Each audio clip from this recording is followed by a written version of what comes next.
Greetings everyone, my name is Nontantan Tlapo and I'm a third year Bachelor of Audiology student at Sefakomakhato Health Science University, also known as SMU and Medunsa. And I'm with Sibusisiwe Ncube doing speech therapy, third year, same school. Okay, and in today's video, we're going to be explaining the difference between speech-language pathology and audiology.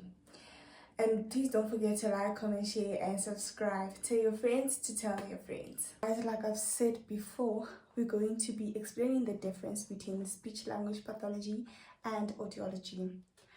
So we have asked some of our friends that are not doing speech or audio to ask us questions about what they want to know with regards to the difference between speech or audio, right? So the first question we received is, what is speech and what is audio? Should I start or you will start? Start. Okay, so audiology is a profession that is focused on managing, treating and diagnosing hearing loss, balance disorders, and other ear-related conditions like outer ear pathologies, tinnitus, all those stuff. With speech language therapy. So speech language therapy is like a profession that deals with communication difficulties. So under communication difficulties, we have speech difficulties and then we have language difficulties. So speech difficulties are those difficulties that has to do with you being able to pronounce certain words or certain sounds. And then with language difficulties are like those conditions that have to do with you like understanding or being able to speak to someone else in terms of speaking. So for instance, if maybe you say, what is your name? And then like with a language you process that thing, so that is like you understanding the question, and then when you're answering you say, my name is Sibusisiwe, that is you also like expressing a language. So we have like receptive and expressive language. So if you have like any difficulties with those, either maybe like understanding or being able to use language, so we help you, and also we help people with swallowing difficulties. Okay, and then we have the second question, which is, what part of the body do you guys deal with? So with us, it's kind of self-explanatory. Yeah, I think it's self-explanatory. Can you please come closer? I don't think you're hearing. Okay. Yeah. So I feel like it's self-explanatory because we deal with the ear, hearing the ear, and also we deal with the brain to some extent because there are disorders like APD, which is auditory processing disorder, whereas the person can hear the sound properly, but their brain can't process what they just heard, right? So yeah, I won't go in depth of what APD is, but if you really want to know, I will link some of the things down below so that you can do more reading about it, because I feel like it's something that people need to know about, especially parents.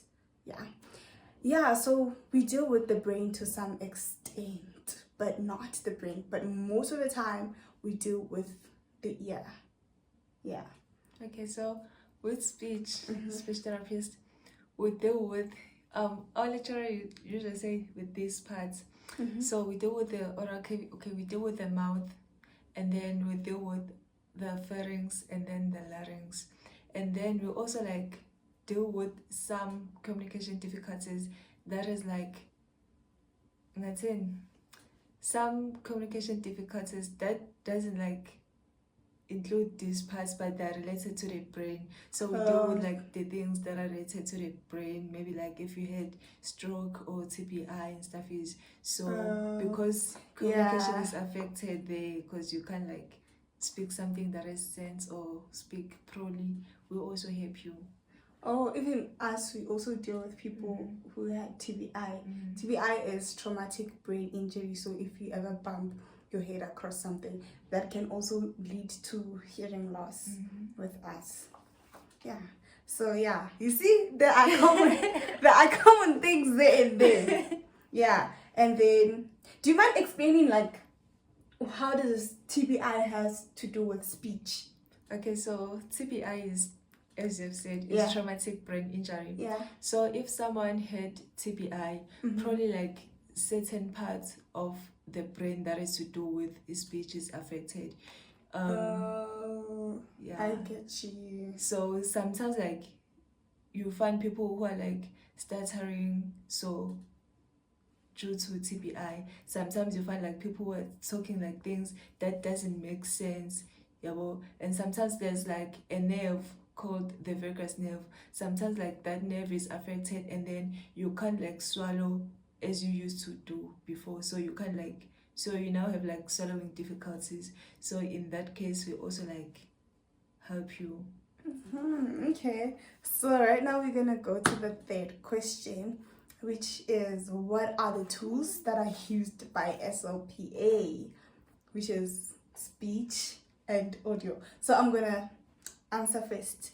The tools that we use. So we have a lot of tools that we use. So first of all, in our test battery, when we do assessments, right, we start with otoscopy and we're going to use an otoscope, right?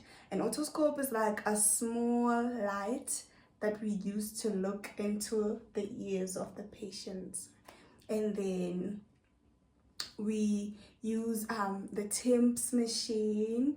I don't want to go into depth, but we use the TIMS machine to measure like the pressure in the ear, the reflexes and everything. And then we use the tuning forks, and we also use the audio booth. But now there's a person, I don't have much information about this, but I heard there's a person who started the boothless testing. Yeah, I don't have much information about that, but we use the booth where we put our patient and then they will put on headphones and then we'll go to our audiometer and then we'll be presenting different sounds at different levels, different dB levels, different frequencies, and to kind of like have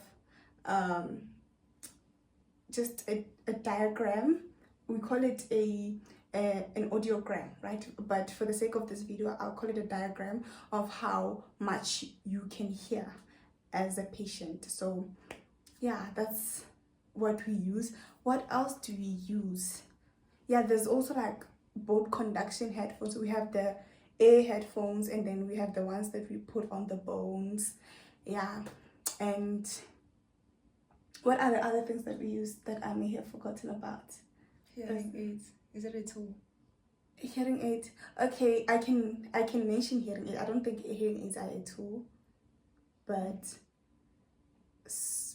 I think we do give patients hearing aids if we find that they have hearing loss, but most of the time like we are assessing. So when we assess, we use those things that I've mentioned, but we use a lot of tools as audiologists.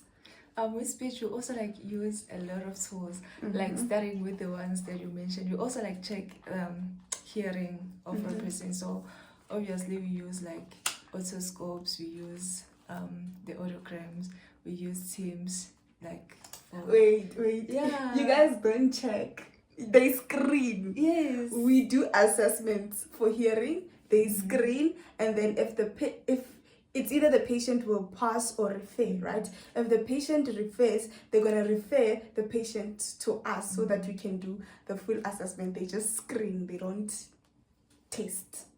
Yeah, continue. And then we also use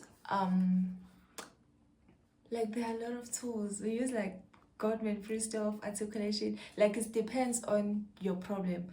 So if you have like a speech problem, there are tools for speech like difficulties. For example, Gottman Freestyle articulation test. Yeah, well, that's one falls under speech. And then if you have like language difficulties, there are also tools for language difficulties. For example, test of language development. If you have like swallowing difficulties, like, so it depends on what you have. If you have voice difficulties, so yeah, each like disorder, it has its own tools. And sometimes like we create our own tools depending on a patient. Maybe if your patient is like, let's say you have a patient from maybe from Zim, and then they don't understand, like, because each tool is like, it has rules, and you have to like do like, you have to follow like the protocols of the tools, or as they are. So if they're like up from maybe like other places, you can adjust the tool so to a patient. So in that case, it's kind of like you are using the proper tool as a guide, and then when now you are creating your own tool for your patient. So yeah, and mostly our tools is like the papers. So yeah. Papers. What do you mean by papers? Yeah. I mean, like, it's something that's written down. It's okay, do this, ask this, ask this.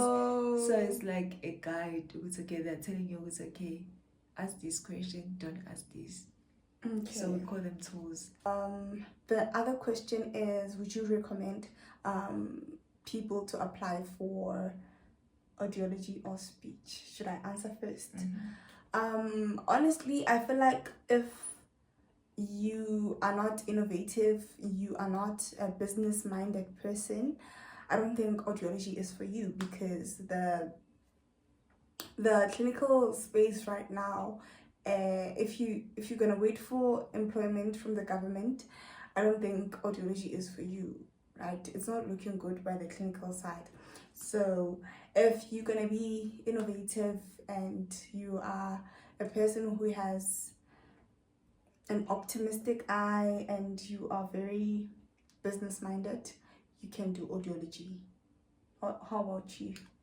With speech, speech has like a lot of opportunities. Mm-hmm. Even in the clinical side, there is like a lot of opportunities. So you can choose the parts, even like in the hospital, for instance, you can choose to work with swallowing like only, or work maybe with voice and become a voice specialist or swallowing specialist. So it's very broad. You don't have to do like everything at once, so you can choose. If you also want to like work with the special kids, you can choose and work with the special kids only. Oh, okay. Same with us. Like, audiology is very broad also. There's like clinical audiology, there's industrial audiology, there's corporate audiology, and you can also choose to like work with children only, which is pediatric audiology. So it's also quite broad. And I'm more interested in the corporate side of things. But nice. I love audiology. So the corporate mainly deals with the business side of things, which is like selling hearing aids, all those stuff. Like, that's the best summary I can give, is only about that. Yeah, but it's mainly hearing aid companies, yeah. Okay, so with speech, you have like you can be pediatric speech therapist or other speech therapist, but you'll be called a speech therapist anyways. So you can work with, you can choose the population, right? And also you can work in schools, as in like primary schools, whereby those special schools, so you can work there, and if you work there, you earn more than the person who's like working at the hospital site. So those people, they earn, especially those who are working in private primary schools, they earn, and they're not even doing a lot. They're just working Don't say that. But yeah, you can also open your own private practice and stuff, and you can like work in the hospital, public hospital, and also work in the private hospital. So yeah. We also have educational audiologists that also work at schools, just like speech therapists that work at schools. Yeah. And apparently, guys, let me share better use something. Apparently the SLPs, they earn more than the audios. Yeah, but it's not a huge difference, but like, they do earn more than us. They are overworking us, that's the reason. I'm kidding. Hey, don't that. Yeah, guys. Yeah. So that's the difference between speech and audio. So would you advise someone to apply? I didn't hear your answer properly. Yeah, I would. Right. How's the like job opportunities that side and the speech side? There are like a lot of job opportunities, because I feel like most people, they don't know what is speech therapy. So like less people apply for it, and then Really? yeah. I mean, according to the research that I've done, audiology, there are no, like, the pie is not really big enough for everyone. So that's why I'm suggesting, if you are business minded, open your own practice, collaborate with different companies and all those stuff. Yeah, and guys, that's it from us today. Please don't forget to like, comment, share, and subscribe. Please tell your friends to tell their friends to listen to this podcast, especially if you're in matric. The applications are open. Why did I say podcast? I'm manifesting, maybe. I'm manifesting something big. But yeah, if you know someone who's in matric who's applying and they want to do audiology or speech, tell them to watch this video. Maybe they will make up their mind and decide whether they really want to do speech or they really want to do audio. So yeah, guys, don't forget to like, comment, share, and subscribe. Bye. I like blowing the kisses.